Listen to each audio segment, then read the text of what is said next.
Welcome to Stories of Impact. I'm your host, writer Tavia Gilbert, and along with journalist Richard Sergey, every first and third Tuesday of the month, we share conversations about the art and science of human flourishing.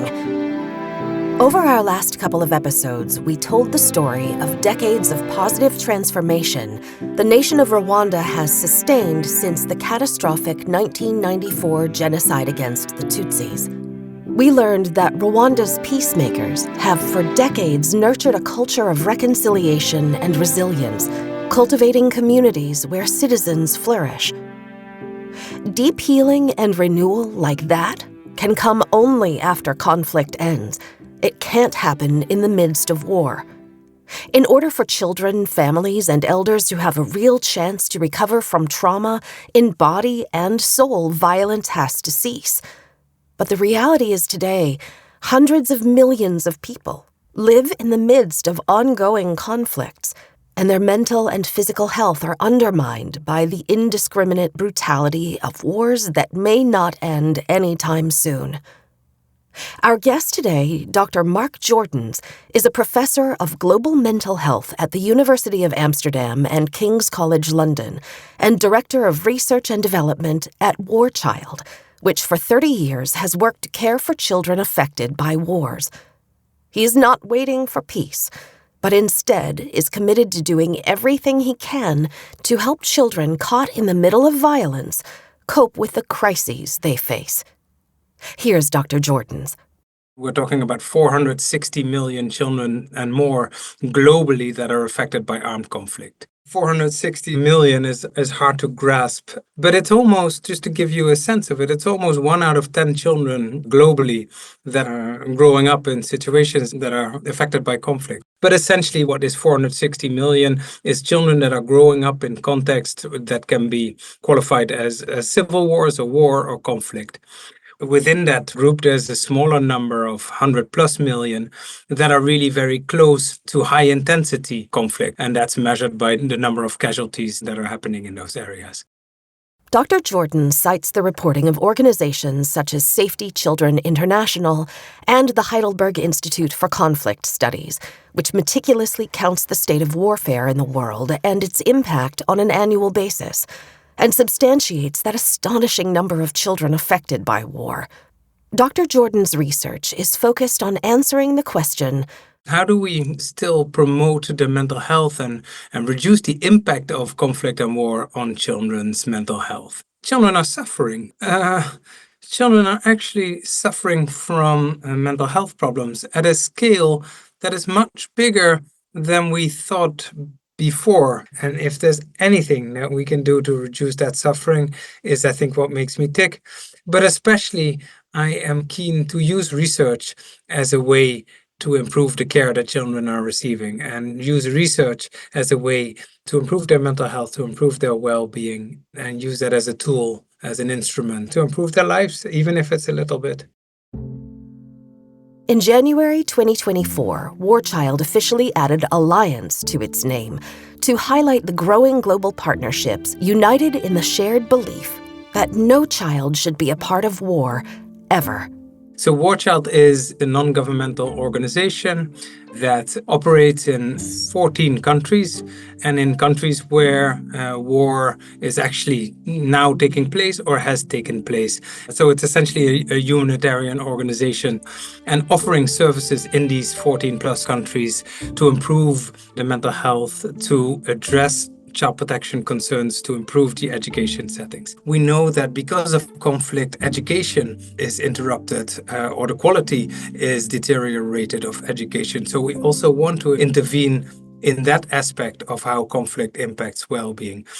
Also, we know that there's a higher risk of child abuse or neglect in situations of conflict. Those type of conflicts also increase the risk of other types of conflict. For example, conflict within the family setting, conflicts between peers in schools. But those are very much kind of manifestations of the larger conflicts. And again, we want to intervene in that pathway. Humanitarian responses to those caught in conflict have not historically prioritized addressing the psychological impact of war. Dr. Jordans wants to change that. I think before we're coming from a setting where humanitarian aid was primarily focused with making sure that people had a roof over their head, making sure that they have food, and making sure that there's very basic health service in place. And those are absolutely the priorities.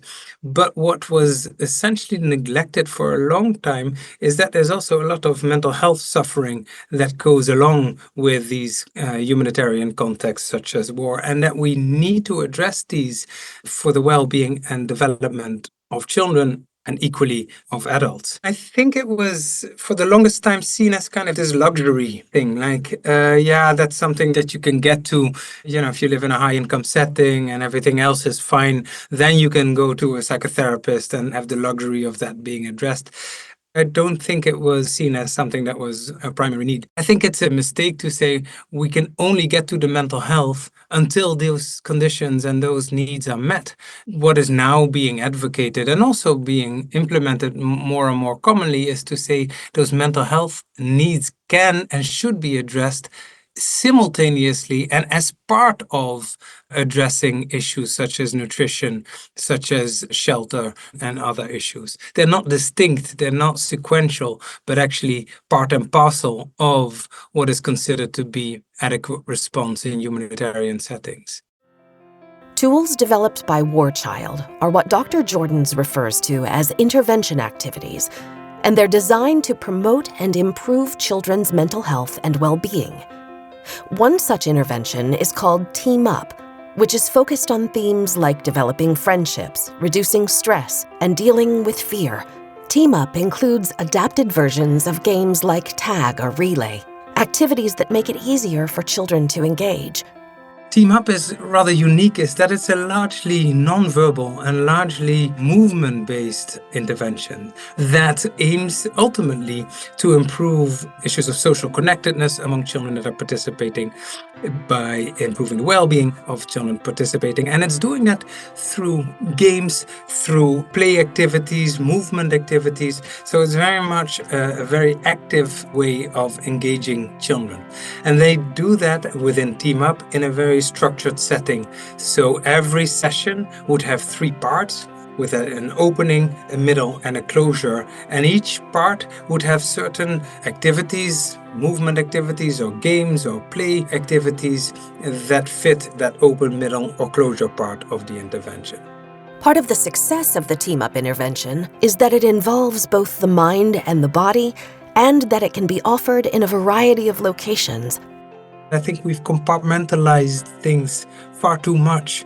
Things had to be in a particular box for it to be addressed. And I think we can provide better care if we open up some of those boxes. And one of them is exactly right, is by not making that solid distinction between the mind and the body, but by bringing those together. I think that's one of the things where Team Up really stands apart from many of the other psychological interventions that are out there, is by bringing some of those more psychological and psychosocial aspects together with a focus on the body and on movement. And that is exactly, I think, one of the beauties of Team Up. Team Up is a beautiful example of an intervention that can be easily implemented in multiple community settings. So schools lend themselves extremely well. That's where children are. It's a good platform because you need space. So schools is definitely the most logical place. And also schools are often and teachers are often very happy and excited to have interventions such as Team Up implemented in their place. But it doesn't need to be in schools. It could also be other settings within, for example, a refugee context or other community centers. In fact, Team Up was developed in a refugee setting by a diverse team of experts. And that was done by a group of professionals that include dance and movement therapists, that is really looking at specifically those nonverbal and body-focused interventions, to psychologists and child psychologists looking very much at the mental health aspects of the work. There's anthropologists involved, so it really has a multidisciplinary team that is involved at the development stage but later on also in the research stage. It was actually developed to respond in the Netherlands when we got a large influx of Syrian refugees in the Netherlands, so much so that there was emergency shelters being developed, and we were able to tap into and use a lot of the experience that we had in working with children in many of the war-affected countries where War Child is active. War Child has research infrastructure and collaborations in Uganda, Burundi, Colombia, South Sudan, Lebanon, Jordan, and elsewhere. And their studies show the prevalence of depression, anxiety, and post-traumatic stress in adults and children who have suffered from war. They also show that suicide is among the leading causes of death among those young people. That's why there is urgency for researchers like Dr. Jordan's to measure the impact of interventions like Team Up, which will help prove the value of those tools. In a recent study of Team Up in Uganda, he says, we were able to demonstrate that 550 children, or a little bit more, were divided over Team Up and control group, randomly allocated, and we then followed up the outcomes before and after. And we were able to show that children participating in Team Up had significantly better outcomes in terms of well-being, had significantly better outcomes in self-reported social connectedness. They had markedly reduction in traumatic stress compared to that control group. So really demonstrating that Team Up was achieving the results we had hypothesized. Then we were also able to demonstrate that even 6 months later, those results were still maintained in the Team Up group and still better than the control group. So not just did we see immediate effects, but those effects were also maintained over time, which is quite uncommon to be able to demonstrate. The positive findings of the Team Up research are key to advancing Dr. Jordan's mission to relieve the suffering of millions of children across the globe. Now, how can we make sure that we scale up these interventions? We are still faced with too many small projects implementing mental health interventions rather than really large-scale interventions to reach millions of children. If there's 460 million children affected by armed conflict one way or the other, little projects are not enough. So yes, there's a critical need. The way we unpack this is by first having an evidence-based intervention so that you can really say, look, we know that this intervention works, and to replicate that effectiveness study in multiple settings so that you really know we are confident that this intervention is effective. And that makes a lot of sense, yet there's still a lot of practice in our sector that is not evidence-based. So I'm saying that is the starting point, is really to say we have an evidence-based.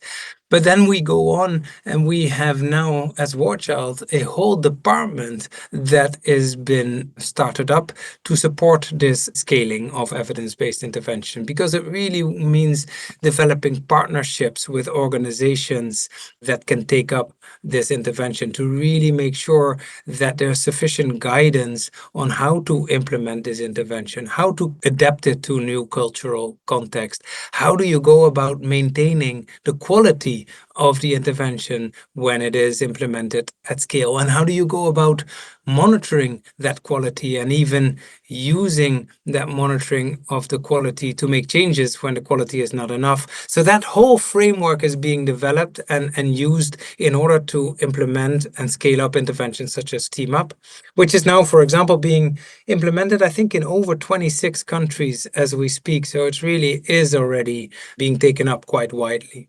Dr. Jordan's and his colleagues hope that by developing innovative tools designed to address the overwhelming needs of children, families, and communities impacted by conflicts, they may be able to prevent serious problems before they happen.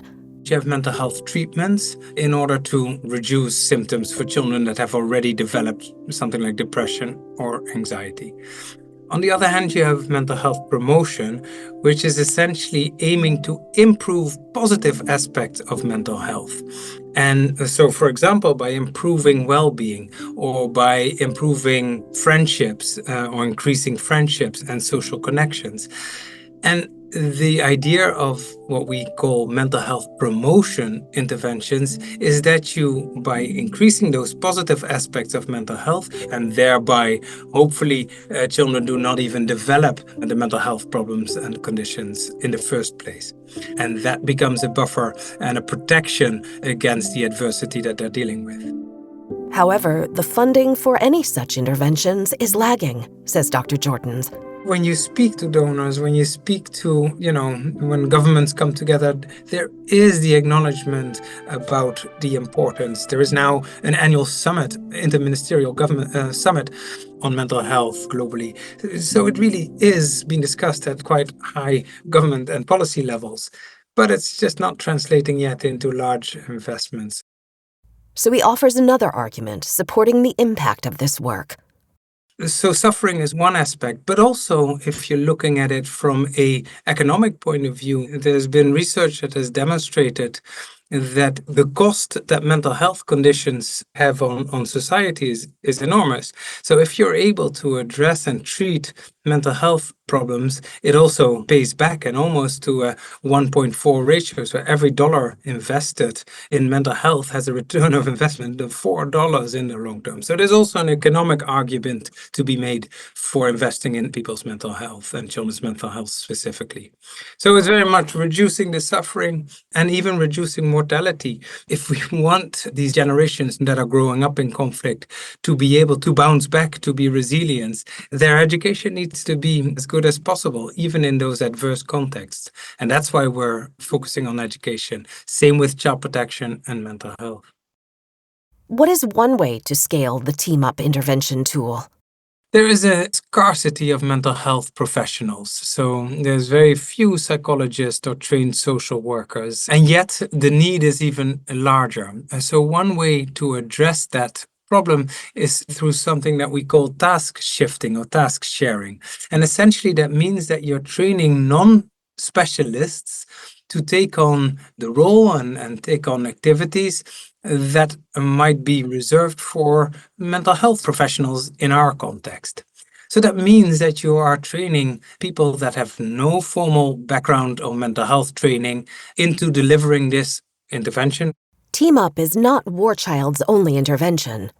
If you think of the complexity of how conflict and war addresses the mental health and well-being of children, you can imagine that one single intervention can never address all of these needs and problems of children. But it's not enough for children that are really facing more severe mental health problems, for example. It will not be enough to really reduce risks of child abuse. It will not be enough to improve the education context. So what we are saying is you will always need a combination of interventions, and that's what we call a system of care, to address the different pathways by which conflict affects children.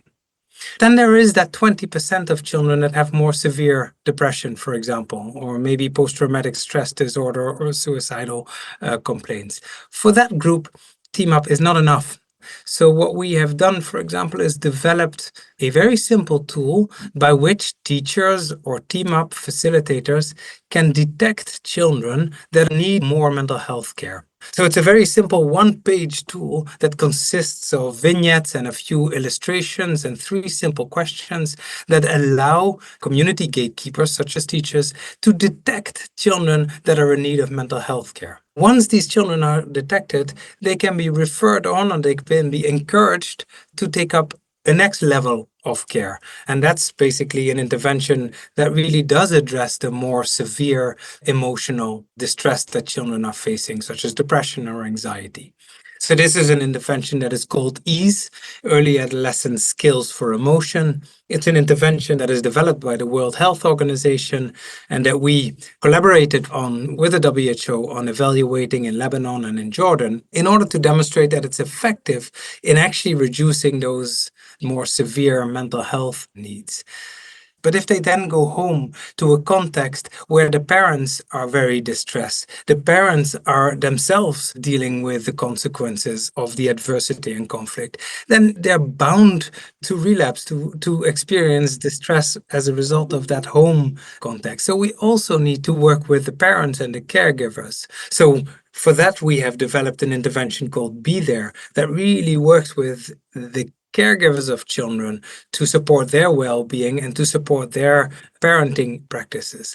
So really, we have interventions that address those child protection issues at the community level, or improve access to education or the well-being of teachers. And all of these interventions together offer a package that really tries to improve the well-being of children, more systemically. Places where children are suffering today desperately need interventions like Team Up, Ease, and Be There, says Dr. Jordans. Places like Ukraine and Gaza, as well as any of the other active conflict settings, is exactly where this type of intervention, such as Team Up, but also the other ones, are very, very relevant. In fact, in Gaza, we were implementing Team Up before it became impossible to do anything in that context. But as soon as it is possible again, we will certainly implement interventions such as Team Up. But this is also where we get back to the point that Team Up alone is not enough. Sure, it will be important to engage children again in positive activity. It will be important to create some sense of normality. It will be important to give some sense of structure again to children. All of these things that children, I think, receive by participating in Team Up. They learn to regulate their emotion, to reduce and deal with levels of stress. So all of that is extremely relevant in a situation such as Ukraine or Gaza. But it will not be enough, and that is why we will need to also be able to use a tool such as the detection tool to identify what children need more care, and to be able to offer that additional care, such as Ease or other interventions, to really reduce the more severe suffering. And there will be many other needs that will need to be met at the same time. And that's back to my point, saying like we need to think of it as a system of care rather than kind of individual solutions. Dr. Jordan's work with War Child is part of his lifelong interest in the health and well-being of children, a passion that was inspired by his own father's work. My childhood, I have been very, very lucky to have been brought up in a very secure, loving, and very healthy setting, and inspired also by a father who was a doctor working in situations of the Ethiopian famine and the earthquake in India. So on a very early age, I was experiencing my father's involvement in kind of humanitarian work as a doctor. He was a GP, he was a family doctor who worked with Doctors Without Borders and other organizations to really be a frontline physician. And that involved being in one of the, or some of the most difficult humanitarian contexts, such as Liberia and the Ethiopian famine back a couple of decades ago, where he was responsible for setting up kind of the medical support systems. And that I remember vividly, that involved having to decide who and thousands of people would get food that day and who didn't, and doing basic operations, just, really life-saving work. So yeah, very, very inspiring. Every child everywhere deserves the safety and opportunity Dr. Jordans was privileged with, and they deserve the peace in which he raised his own son. War is a man-made disaster, and inflicting violence on children is a choice. The passion for working for children has always been there, but definitely got stronger by becoming a father. I cannot get my head around the stupidity of war, and that we are still, in this day and age, waging war. If by the end of my professional life, I could see that there is more systematic, more large-scale attention to addressing the well-being of children, especially in children that need it the most, I would be very happy. And with that, I mean that it's systematic, that governments adopt it, that it's really implemented at large scale, that there's no, piecemeal approach of a little project here and another little project there, but it's actually done systematically, that there is school-based mental health services available, that when schools are not there, that there is online or digital education solutions being offered to children, that communities are really empowered to deal with child protection needs of children. So really that there's systematic and systemic answers to some of the biggest problems that children are facing with. That I would like to see rather than this piecemeal approach that we're seeing now. And then that we are, as a sector, embracing an evidence-based approach. We can no longer say that we are working based on intuition or based on bad monitoring and evaluation data. We need to have, and we owe it to the children, to have rigorous and solid evidence for the effectiveness of the work that we're offering. So I really would hope that that would also be embraced by the whole sector and in some time, sooner rather than later, I hope. Is he optimistic?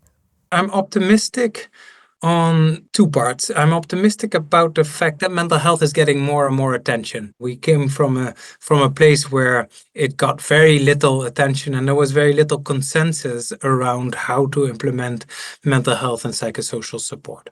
So that I'm optimistic about the attention. I'm also optimistic about the solutions that have been developed over the years and the evidence for those solutions. Again, in mental health solutions, but equally in child protection and education. There's more and more solutions that have been developed and tested, and we know that they can work, even when implemented by non-specialists. So I'm optimistic on those sides.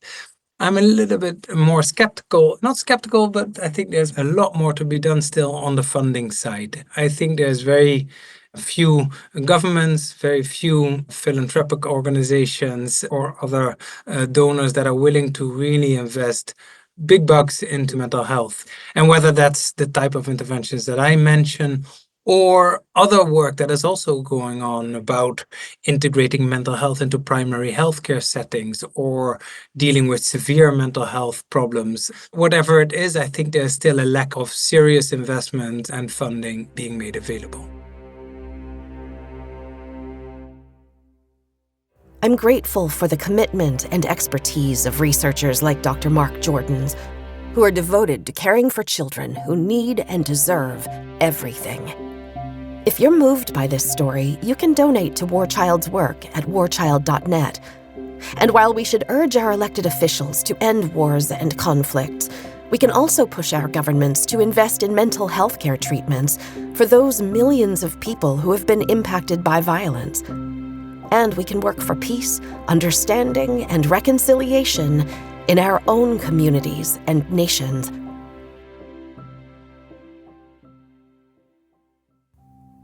If you enjoy the stories we share with you on the podcast, please follow us, give us a 5-star rating and a review, and share this podcast with one friend who might be inspired or educated by it. Please be sure to sign up for the TWCF newsletter at templetonworldcharity.org. You can find Stories of Impact on Twitter, Instagram, and Facebook, and at storiesofimpact.org. This has been the Stories of Impact podcast with interviews by Richard Sergey and Tavia Gilbert. Written and produced by Tavia Gilbert for Talkbox Productions. Senior producer, Katie Flood. Assistant producer, Oscar Falk. Production support by Mandy Moorish. Music by Alexander Filipiak. Mix and master by Kayla Elrod. Executive producer, Michelle Cobb. The Stories of Impact podcast is generously supported by Templeton World Charity Foundation.